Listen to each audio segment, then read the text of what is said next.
Halo semua, perkenalkan nama saya Wirta Mustafa Kemal dari Fakultas Ekonomi dan Bisnis Universitas Hairun Ternate.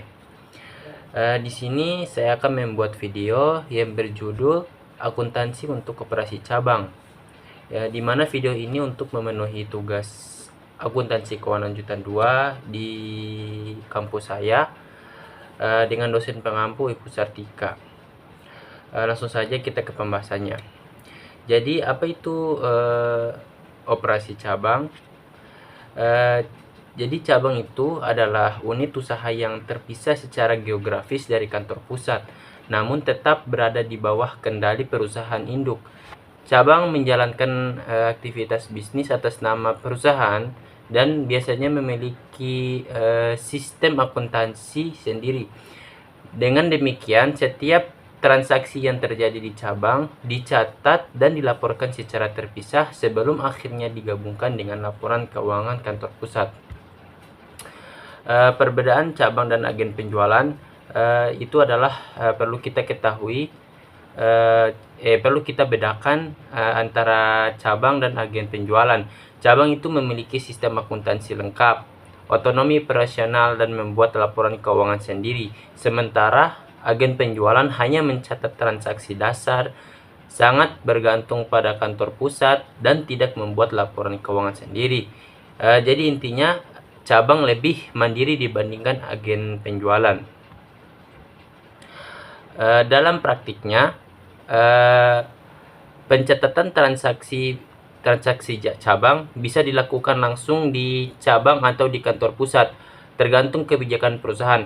Namun untuk pelaporan eksternal, laporan keuangan kantor pusat dan cabang harus digabungkan agar mencerminkan satu entitas ekonomi yang utuh. Akun antar perusahaan. Setiap transaksi antara kantor pusat dan cabang dicatat pada akun timbal balik atau reciprocal account di kantor pusat. Akun ini disebut investasi pada cabang, sedangkan di cabang disebut kantor pusat. Saldo kedua akun ini harus berlawanan dan nantinya akan dieliminasi saat proses konsolidasi laporan keuangan. Pengakuan laba cabang. Laba cabang dihitung secara periodik berdasarkan pendapatan dan beban yang terjadi di cabang. Namun, pajak penghasilan biasanya dihitung untuk seluruh perusahaan, bukan per cabang. Pada akhir periode, laba cabang akan ditutup ke akun kantor pusat dan kantor pusat akan mengakuinya sebagai tambahan investasi pada cabang. Berikut adalah contoh jurnal penutupan laba cabang.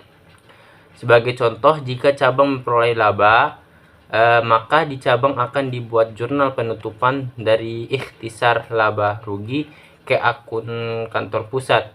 Di kantor pusat, laba cabang diakui pada akun investasi di cabang. Cara pencatatan ini memastikan bahwa laba cabang tercermin dengan benar di laporan keuangan perusahaan. Transaksi persediaan antara kantor pusat dan cabang. Cabang bisa memperoleh barang dari kantor pusat atau dari pihak luar.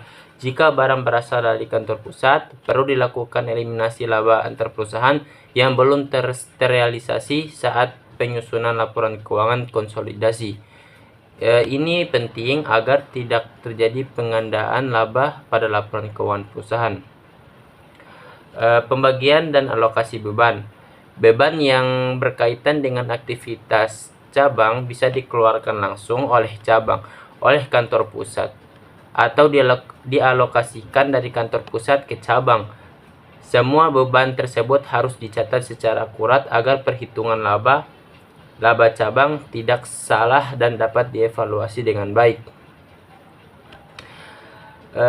Contoh jurnal alokasi beban.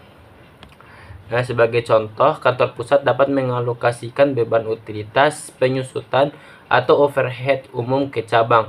Di kantor pusat, beban tersebut dicatat sebagai investasi di cabang, sedangkan di cabang dicatat sebagai beban dan utang di kantor pusat. Ini memastikan seluruh beban tercatat dengan benar di masing-masing unit.